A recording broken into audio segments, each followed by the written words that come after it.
पिता और पुत्र और पवित्र आत्मा के नाम पर आमीन। मेरे प्रिय बच्चे, भाइयों और बहनों, आप आए हैं बड़े भक्ति से इस खजूर इतवार में भाग लेने के लिए, या हम कहते हैं दुख भोग का इतवार।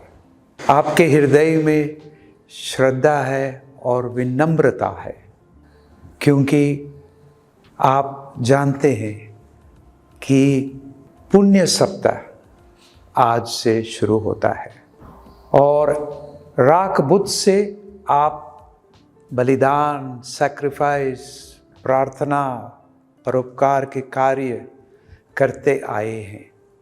और किस लिए? क्योंकि आज हमारा पूरा ध्यान और हृदय इस प्रभु यीशु पर है, क्योंकि प्रभु यीशु आज की पहली विधि में यरूशलेम में पहुंचते हैं और यरूशलेम की ओर चल रहे हैं। और आज के दूसरे धर्म विधि में मिस्सा बलिदान। तो प्रिय भाई बहनों, मेरे प्यारे बच्चे, आप देख रहे हो इन दिनों में वेस्ट एशिया, गल्फ कंट्रीज, और आप देख रहे हैं न्यूज़ चैनल्स में, पेपर में पढ़ते हैं कैसा हालात है उधर, बेहाल है।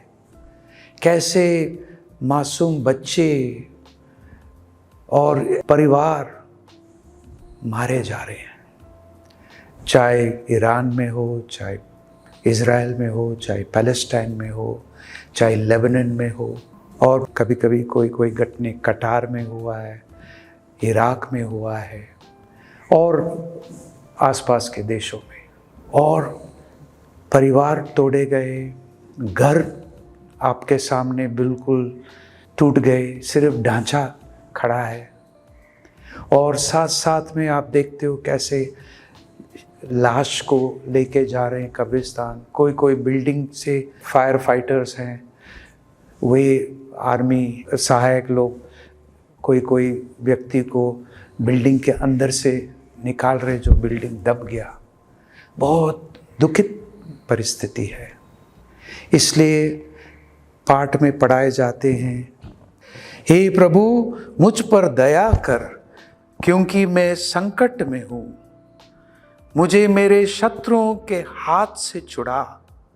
हे प्रभु मुझे लज्जित ना होने देना, क्योंकि मैं तुझे पुकारता हूँ।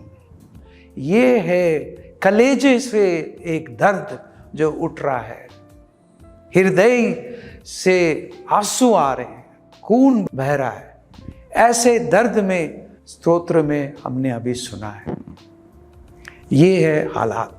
प्रिय बच्चे, भाइयों और बहनों, ये अब हमारे सामने हो रहा है, आप देख रहे हैं, पढ़ रहे हैं।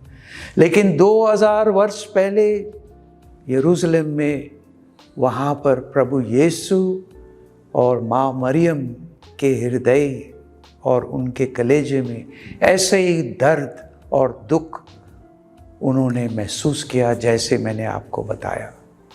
ये जो हुआ है 2000 वर्ष अब हो रहा है, ये है दुख भोग, ये है एक दर्द भरा वातावरण, जिसमें हम दुआ करते हैं, प्रार्थना करते हैं कि ये और ना बढ़े। सुन रहे हैं कि और बढ़ रहा है, escalation of the war might happen. हम दुआ करें, प्रार्थना करें इन दिनों में, हे प्रभु तू राजा है, तू राज्य करता है।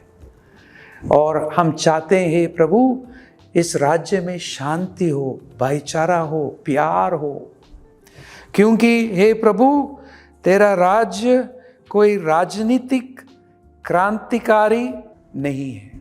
आपका राज्य आध्यात्मिक है, आप आध्यात्मिक सम्राट हैं। मेरा राज्य इस संसार का नहीं है। यदि मेरा राज्य इस संसार का होता तो मेरे सेवक लड़ते। संत योहन के सुसमाचार में अध्याय 18 पंक्ति 36 में हम ये सुनते हैं। उसका राज्य क्या है? प्रभु का राज्य एक राजा का राज्य, एक अनोखा राज्य, ये दुनियादारी राज्य नहीं है। क्या सुनते हैं? वे राज्य है सत्य का, वो राज्य है प्रेम का और पिता के आज्ञाकारिता का राज्य है। जो पिता ने उन्हें संदेश दिया उसे वो पूरा कर रहे हैं।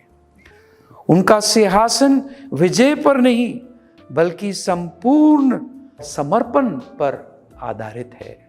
इसलिए हम दुआ करें, प्रार्थना करें, जैसे संत मत्ती के अध्याय 26 में प्रभु कहते हैं, अपनी तलवार को उसके स्थान पर रख दे, क्योंकि जो तलवार उठाते हैं वे तलवार से नाश हो जाएंगे। उनकी राज्य, उनके अधिकार मारने से नहीं बल्कि मरने से होंगे। ये है एक अनोखा राज्य, राजा यीशु ख्रिस्त। उनके विजय मारने से नहीं बल्कि मरने से होगा। ये हमें समझना है, क्योंकि नबियों ने कहा है, भविष्यवाणी किया, वे शांति का राजा है, वे जातियों के बीच न्याय करेगा, वे अपने तलवारों को हल के फाल में बदल देंगे और वे फिर कभी युद्ध करना नहीं सीखेंगे। ये एक और अनोखा राजा है। ये सादगी और नम्रता का राजा है। A king of simplicity and humility। देखो तेरा राजा तेरे पास आता है, वे नम्र है और गधे पर सवार हैं। जकरिया अध्याय 9 और संत मत्ती के 21वां अध्याय में देखते हैं, Behold your king is coming to you humble and mounted on a donkey, from the text of Zechariah 9 and the Gospel of Matthew chapter 21। तो ये चित्र हम देखते हैं, उनका राज्य सादगी, नम्रता, प्यार से भरा है। वे डराते नहीं बल्कि बुलाते हैं। वे शासन नहीं करते बल्कि सेवा करते हैं। एक और अनोखा दृष्टि हम देखते हैं इस राजा का, वे गरीबों के साथ स्वयं को जोड़ने वाला राजा है। The king who identifies with the poor. प्रभु का आत्मा मुझ पर है, उसने मुझे अभिषेक किया और मैं गरीबों को सुसमाचार सुनाऊं।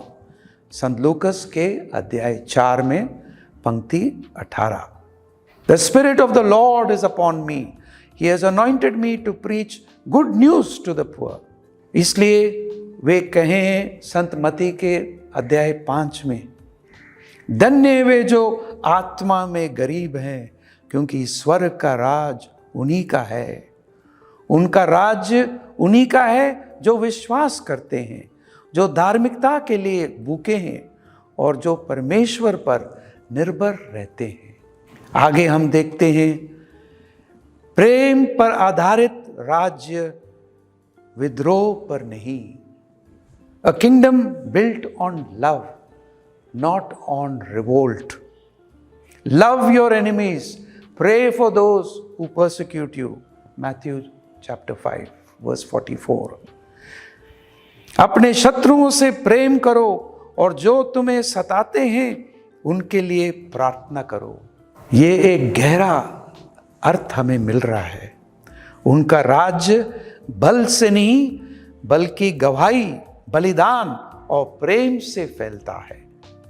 क्रूस पर भी वो प्रार्थना करते हैं, हे पिता इन्हें क्षमा करो क्योंकि ये नहीं जानते कि वे क्या कर रहे हैं। संत लूकस का अध्याय 23 में। आगे हम सुनते हैं, क्रूस की विजय सच्चा राजतंत्र प्रकट होता है। The victory of the cross in which true kingship is revealed. Jesus of Nazareth, king of the juice, वो लिखा है क्रूस के ऊपर। ये यहूदियों का राजा यीशु है। संत योहन के सुसमाचार में अध्याय 19 पंक्ति 19। जो हार जैसे दिखाई देता है वो वास्तव में विजयी है। क्रूस पर जब हम उनको देखते हैं, करोड़ों लोग दुनिया भर में चर्च में जब जाते हैं, उनका नजर सीधा क्रूस पर है। पाप पर प्रेम की विजय, घृणा पर दया की विजय और मृत्यु पर जीवन की विजय। उनका पुनरुत्थान सिद्ध करता है कि उनका राज्य अनंत है। हम सुनते हैं, मेरा जुआ अपने ऊपर ले लो और मुझसे सीखो, क्योंकि मैं नम्र और दीन हृदय का हूँ। संत मत्ती के अध्याय 11 पंक्ति 29। उनका शासन, उनका राज्य हमें अलग तरीके से जीने की चुनौती देता है कि हम अपने हृदयों, समुदाय और संसार में शांति का राज्य बनाएं। अंत में मेरे प्रिय बच्चे, भाई और बहनों, यीशु वास्तव में राजा है, पर किसी भी अन्य राजा के समान नहीं। वे बल से नहीं बल्कि प्रेम से विजय प्राप्त करता है, हिंसा से नहीं बल्कि बलिदान से। उनमें हम देखते हैं कि सच्ची शक्ति नम्रता में है, सच्ची विजय समर्पण में है और सच्चा राज्य दूसरों की सेवा में है। He is a king, not by force, but by love, not by violence, but by sacrifice. In him we see the true power lies in humility, true victory in surrender, and true kingship in serving others. ये सुंदर बातें हम सुने हैं।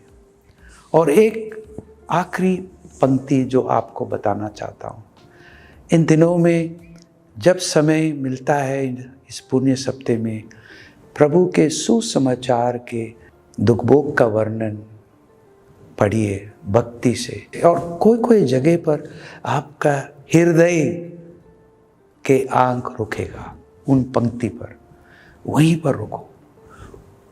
वो पंक्ति को दोहराओ अपने हृदय में, मन में, होठों में, हृदय में। और जब ये वचन गूंजता है, एक चंगाई मिलेगा, एक मुक्ति मिलेगा, क्योंकि ये प्रभु के वचन है, प्यार भरे शब्द जो हमें हमारे हृदय को पिघलेगा।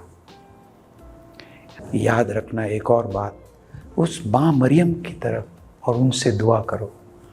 ये माँ ने अपने हृदय में, अपने जीवन में क्या क्या नहीं सहन किया, बहुत कुछ। जब उसे संदेश मिला स्वर्गदूत से, गब्रियल से, और क्रूस के अंत तक वे अपने पुत्र के साथ खड़ी थी, यरूशलेम में चली थी, क्रूस के पास खड़ी थी। ये माँ हमारे लिए भी हमारे साथ खड़ी है और इस प्रभु की ओर अपना नज़र, अपना हृदय उठाती है, जैसे उनके नज़र, हृदय अपने पुत्र की ओर उठाया गया है। आइए दुआ करें, प्रार्थना करें। हे प्रभु, इस पुण्य हफ्ते में और आज खजूर के डालियाँ जो हम पकड़ रहे हैं, ये राजा है यीशु, और उसका राज्य प्यार और प्रेम और सेवा और भाईचारा और एकता का राज्य है। ऐसे ही हम इन दिनों में अपने परिवार में, अपने मोहल्ले में, अपने शहर में, अपने देश में ऐसे ही एक राज्य बढ़ते जाए। पिता और पुत्र और पवित्र आत्मा के नाम पर आमीन।